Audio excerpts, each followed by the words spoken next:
Hey there! In this episode of Analytics Academy, I'm going to show you how you can use a tool called Attributor to capture Instagram ads data in Sugar CRM so that you can properly track which campaigns, ad sets, and ads are generating your leads. Let's jump in.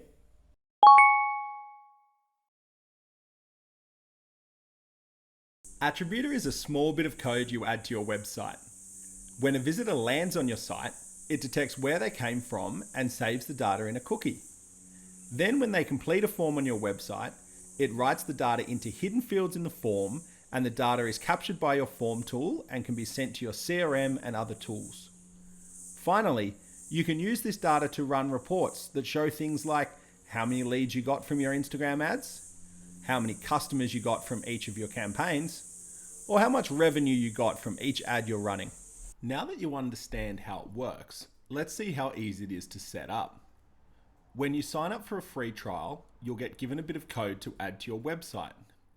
Depending on what website builder you're using, you should just be able to copy it, go to the settings section, and paste it in. You can also use tools like Google Tag Manager to add it in as well. Now go to the tool you use to power the lead capture forms on your site. We use Gravity Forms ourselves, but the process is similar for Wix forms, Typeform, Webflow forms, and more.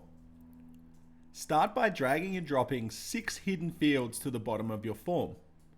Once added, open up each of these form fields and give it a name and a default value. That's it, you're done.